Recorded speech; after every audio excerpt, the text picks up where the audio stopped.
Pan card యూజర్స్కి pan నిబంధనలో కేంద్రం good news చెప్పింది. ప్రతి ట్రాన్సాక్షన్లో కీ రోల్ పోషిస్తున్న పాన్ కార్డ్ నిబంధనల్లో మార్పులు చేసింది. కొత్త ఫైనాన్షియల్ ఇయర్ నుంచి ఈ ఆదాయపు పన్ను చట్టం 2025 అమల్లోకి రానుంది. రోజుకు 50,000 పరిమితిని తొలగించిన కేంద్రం ఏడాదికి 10 లక్షల లావాదేవీలకు పాన్ తప్పనిసరి కాదని స్పష్టం చేసింది. ఆస్తి కొనుగోలుపై పాన్ పరిమితి 20 లక్షలకు పెంచింది. ఇది మధ్యతరగతి కుటుంబాలకు ఊరటనిస్తోంది. హోటల్ బిల్లులో 1,00,000 వరకు పాన్ అవసరం లేదని, 5 లక్షల లోపు వాహనాల కొనుగోలుకు పాన్ మినహాయింపును ఇచ్చింది.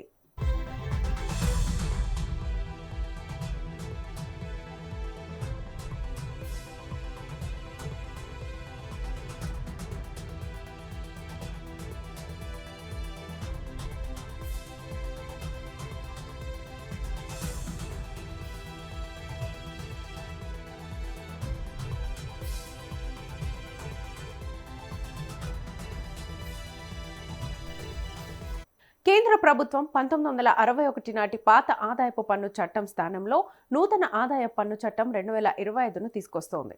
దీనికి అనుగుణంగా రూపొందించిన డ్రాఫ్ట్ ఇన్కమ్ ట్యాక్స్ రూల్స్ 2026 ద్వారా పాన్ కార్డ్ నిబంధనల్లో కీలక మార్పుల్ని ప్రతిపాదించింది. ఈ కొత్త నియమాలు 2026 ఏప్రిల్ 1 నుంచి అమల్లోకి రానున్నాయి. పాతకాలం నాటి పన్ను చట్టం స్థానంలో నయా చట్టాన్ని ప్రవేశపెట్టడానికి రంగం సిద్ధమైంది. పన్ను చెల్లింపు ప్రక్రియను సులభతరం చేయడం, అధిక విలువ కలిగిన లావాదేవీలను సమర్థంగా పర్యవేక్షించడం ఈ మార్పుల ప్రధాన ఉద్దేశం. ఇందుకు అనుగుణంగా డ్రాఫ్ట్ ఇన్కమ్ ట్యాక్స్ రూల్స్ 2026 ద్వారా పాన్ కార్డ్ నిబంధనల్లో మార్పులను ప్రతిపాదించారు.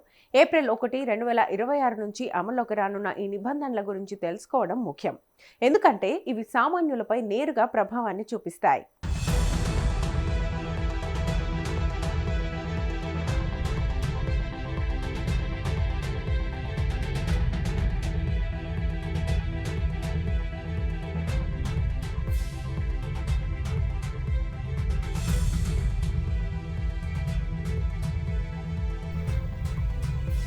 నూతన నిబంధనల ప్రకారం బీమా పాలసీల విషయంలో మార్పులు జరగనున్నాయి. ప్రీమియం చెల్లింపులప్పుడే కాకుండా ఇన్సూరెన్స్ కంపెనీలతో ఎలాంటి ఖాతా ఆధారిత సంబంధం ప్రారంభించాలన్నా పాన్ కార్డ్ తప్పనిసరి చేయొచ్చు. పన్ను ఎగవేతదారులను కనిపెట్టడంతో పాటు ఆర్థిక పారదర్శకత కోసం ఇది ఉపయోగపడుతుంది.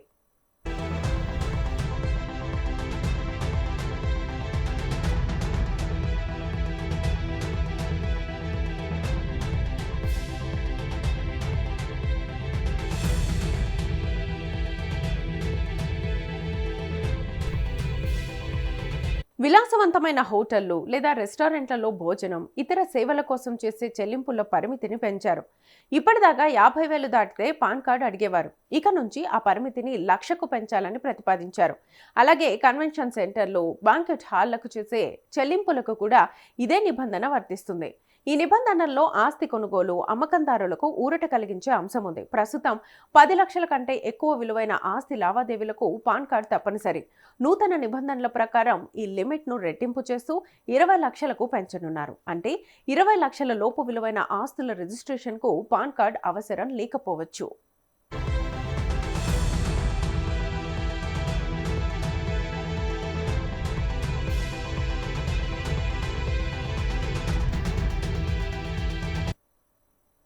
ఒకే రోజులో 50,000 కంటే ఎక్కువ నగదు డిపాజిట్ చేస్తే ప్రస్తుత పాన్ కార్డు అవసరమవుతోంది.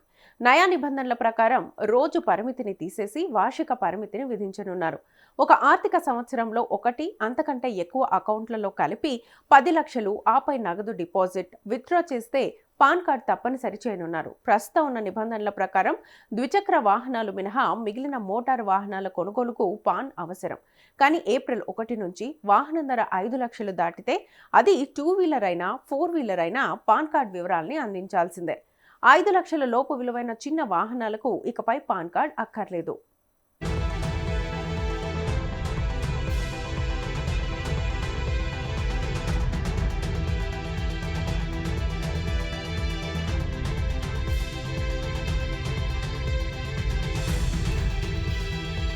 కేంద్రం ఆదాయ పన్ను సెక్షన్లను 700 నుంచి 536కు, ఫారాల సంఖ్యను 399 నుంచి 190కి తగ్గించడం ద్వారా వ్యవస్థను మరింత యూజర్ ఫ్రెండ్లీగా మార్చుతోంది. ఇందుకు అభిప్రాయ సేకరణ కూడా జరిగింది. అలా మార్చి మొదటి వారంలో ఫైనల్ నోటిఫికేషన్ రిలీజ్ చేయనున్నారు. ఏప్రిల్ 1 నుంచి ఈ నిబంధనలు అమల్లోకి వస్తాయి. దేశంలో ఆస్తి లావాదేవీలకు సంబంధించిన కీలక నిబంధనల్లో మార్పులు చేయాలని ఆదాయ పన్ను శాఖ ప్రతిపాదించింది. ప్రస్తుతం అమల్లో ఉన్న పాన్ కార్డ్ నిబంధనలకు సడలింపును కల్పిస్తూ 20 లక్షల లోపు ఉన్న ఆస్తి లావాదేవీలకు పాన్ అవసరం లేకపోవచ్చునని ముసాయిదా ఆదాయ పన్ను నియమాల్లో సూచించింది. ఈ ప్రతిపాదన కొత్త ఆదాయ పన్ను పాలనలో భాగంగా తీసుకొచ్చిన మార్పులలో ఒకటి. ప్రస్తుతం ఇది ప్రజా సంప్రదింపుల దశలో ఉంది.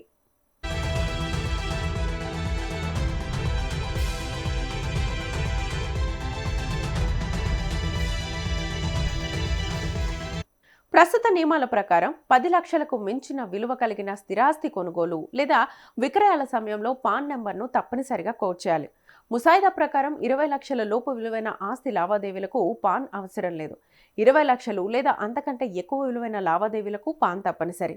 ఈ మార్పు చిన్న స్థాయి ఆస్తి కొనుగోలుదారులకు, ముఖ్యంగా చిన్న పట్టణాలు, సెమీ అర్బన్ ప్రాంతాల్లో గృహాలు కొనుగోలు, సవరించిన ముసాయిదా ప్రకారం పాన్ నిబంధన కేవలం కొనుగోలు, అమ్మకాలకే పరిమితం కాదు. స్థిరాస్తి బహుమతిగా బదిలీ, ఉమ్మడి అభివృద్ధి ఒప్పందాలకు కూడా వర్తిస్తుంది. ఇలాంటి లావాదేవీలకు ఇదే 20 లక్షల పరిమితి వర్తిస్తుంది. అంటే ఆస్తి విలువ 20 లక్షలు లేదా అంతకంటే ఎక్కువ అయితే మాత్రమే పాన్ తప్పనిసరి అవుతుంది.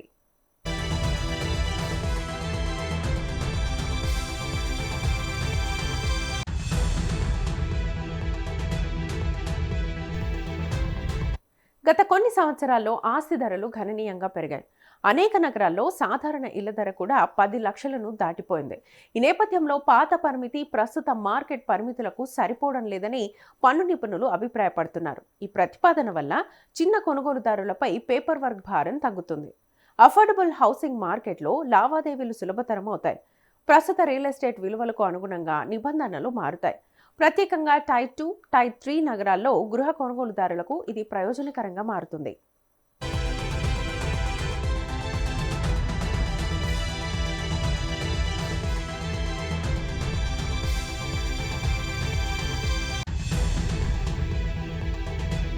ప్రస్తుతం ఇవి ముసాయిదా దశలోనే ఉన్నాయి.